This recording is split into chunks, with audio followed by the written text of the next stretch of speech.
Hey gang, welcome back. Patrick here with another episode of the Stealth Van. So we're going to go check out KITT. We're going to go through the inspection list I was talking about last week. We'll show you what that form looks like and we'll evaluate the van so that we can get some parts on order. As you can see, we're set up on the lift right now. We've got our checklist out and there's a lot of fillable fields here. So we're going to look at what it drives, the lighting system, under the hood, your maintenance stuff, the brake system, steering and suspension, exhaust, and tires. The major areas of any kind of checklist. And this is modeled after kind of like Midas or Monroe, something like that. And if you're interested in getting a copy of this thing, just let me know in the comments and I will put up a link and you can download it for yourself so you can use it on your own car. Okay, just to get started, we're going to go through the drive section. Now I road tested it, which was from here to there, or outside to inside, and I'll tell you right now, we're in the red on the road test. This thing, other, and under notes, I'm going to put hesitation. Okay, warning lights, yes. The check-in engine light is on, so we'll scan the computer for that. Wipers. And we're checking wiper, look at that, there's no blades left. The wiper blades are shot, so they're torn right off. So the windshield, looking at the windshield, we do have a mean crack going through it, so the windshield is cracked. And the last thing we need to check are the washers. And in order to do that, we need to put some power to the car. So we'll fire up a little electricity. Okay, now wipers. So we do have functioning sprayers. Excellent. So the sprayers are functioning quite well, actually. So we got one green check mark. Excellent. Now we're going to look at all the lighting. Headlights, running lights, those are good. Tail lights, plate lights, those look good. High beams. Okay, high beams, we have an issue. High beams, bulb. We're going to put RF for right front. Turn signal lights. Flashing there. Flashing there. So turn signals are good. I'm going to cheat on the brakes a little bit. This is how I, as one person, because I'm a solo crew here right now, this is a telescopic hood prop rod. Okay?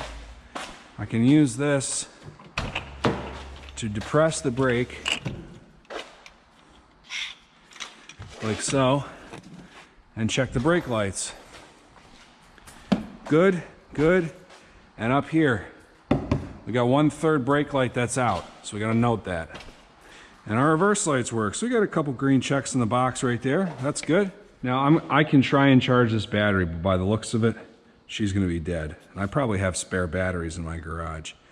The cable ends, we got a corrosion with a screw on there. The cable ends may need to be addressed. Coolant hoses, stuff like that. We're looking for cracks, we're looking for leaks. Are they hard, are they soft? Nice and soft, honestly. Feels good. All right. So if I loosen up, if I slack this hose clamp right here, I should be able to get the air hose, or the air duct off the air box to pull the cover off. Okay, there we go. Now, see all that crap that's on that mass airflow sensor? That's not a good sign. We'll have to clean that for sure. The air filter itself looks collapsed in the hole and pretty dirty. See how restricted that is? So we're going to be changing that for sure. So that completes our under the hood checks. Now, maintenance. Look, this thing's been sitting for a long time. So we're going to do one of these right down the center. We're going to change all the fluids, power steering, transmission, brake fluid, coolant. If there's any transaxle fluid, we'll change that. We'll service the fuel injection system and we'll go from there. What I'm doing right now is the next stage of the game here is to check the brake system. And in order to do that, I need to put some brake fluid in the brake system and to identify where the leak. Now let's get to the job of checking the entire brake system. Step one is we got to get her up in the air.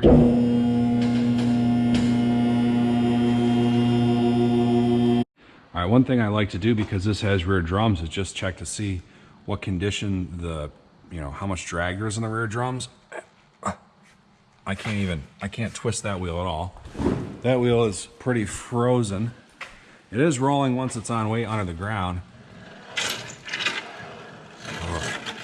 It sounds like a lot of backing play issue there.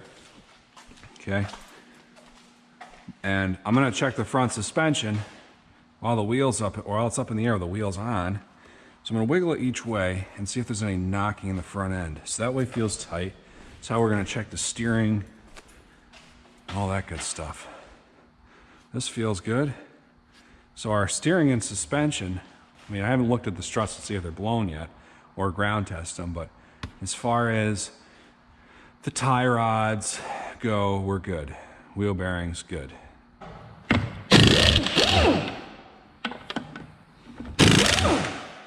All right, so the wheels are off. I'm gonna try and get at least one of these drums off, see what kind of condition the hardware's in.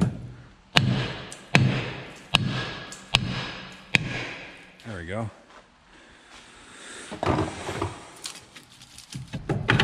Okay, there we go.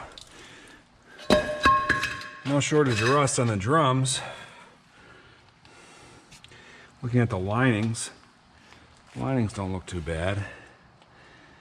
A lot of meat on those. See that right there? That's water coming out of that wheel cylinder. Because the brakes leak, this wheel cylinder is definitely leaking. The water, which is the low point of the system, is getting there. That's not a good sign. That means these brake lines are full of water. And with an ABS vehicle, you know there's going to be quite a few of them. Going up to the front, pretty rusty. These were probably, based on the surface, these probably weren't that old, the brakes, when they were parked. But the issue you run into is that when they rust up like this, they're really not going to work great. So we'll probably put calipers, pads, rotors, hoses, drums, wheel cylinders, shoes, and hardware. Basically replace the brake system in its entirety on this thing. This right here, if you look up in that hole, you can see there's a broken spring, broken coil. So it definitely needs front struts. On the back, looking at the shocks, well, I don't see any leaking. They could have been leaking years ago because the shields are totally rotted off them. So it's just a matter of time, even if they aren't leaking, that they will be. So we're gonna need shocks is on the exhaust. And I can hear it leaking when I'm underneath. We got some rattles and weak flanges. The flex pipe's been replaced. This here looks like it's got a leak right before the cat at that flange. Back here, this flange is almost non-existent. Muffler. These parts are iffy at best, But I think basically from this part forward is shot, from this part back is salvage. Checking the tires are actually brand spanking. They look brand new, so I think the tires are good. They need to be rotated for sure, though. Now what I'm going to do right now is just basically do a general root around. And what I'm looking for here is how bad and extensive is this thing? I could see the rocker is rotted out, but that's not a structural part. If this was rotted, it'd be a different story. We need to definitely give it the root around here. The frame extensions look good. These leafs are pretty close to the end of their life. I don't know if they'll work. The fuel tank's looking pretty weak. The seam on it, not good. Every single line on this thing looks shot. Every brake line, every fuel line, and there are quite a few of them. Back in here, looks okay, not great. Getting underneath, This is a rear-mounted air conditioner or heater or air conditioning system, probably both. They're looking on the weak end for the lines. AC I can delete, probably heat as well, but you want that rear heater, I'm sure, in the winter. Over here, this part is rotted right through. Concerning. And I'm not much of a rust repair guy. Oof, here's a killer. This thing, the main, where this control arm mounts to the body, it's completely rotted through. Completely rotted through. So that's a real disappointment. Real disappointment. That totally changes the game as far as what we're capable of doing with this, because I don't think this thing will ever safely see the road again. You know, if you cut that out and replace it, it's never going to drive right. This control arm is rotted out here. So probably both control arms are bad in the grand scheme of things. Transmission pan is crushed in. Oil pan is crushed in. Oil filter is crushed in. The oil pan is bad and needs to be replaced. It's all RTV'd together. I'm sure that's where, when they talk about the undercarriage being tore up, I'm sure that's one of them. And this stuff can all be done, but it's a matter of resources. You know? I certainly don't have the resources to be able to fix every little thing on this. And that's unfortunate. I may need you guys to weigh in because I just don't know. I mean, look how bad that rod is in the body there. You know, that's where the control arm bolts up. And then all the structural force goes into a piece that is blown out. That rust is scary. Very scary. All right, well, we have our list. We're gonna price out this kind of stuff, see what we've got going on, but I'm telling you, I'm a little nervous because that rust, that is intense. I don't know. You guys tell me, what do you think I should do? Thanks.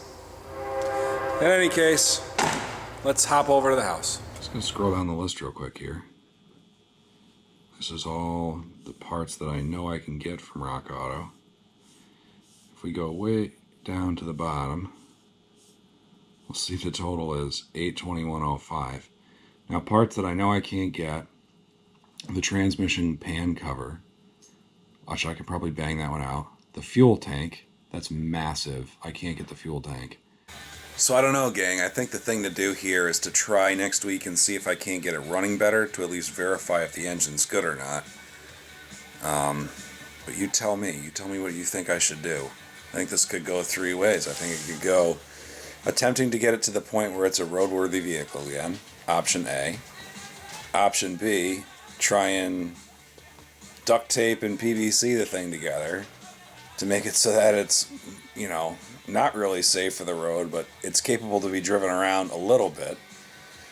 And option C, which is to basically immobilize it, but make it a memorial display that sits in the garage and can be carted around to an event if needed. Not really liking that option, but that is an option. D, blaze of glory. 10 airbags under one side, flip it over and smash it with a backhoe. I don't know. You guys weigh in. Tell me what you think I should do. Alright, until then, have a great day. Happy treasure hunting.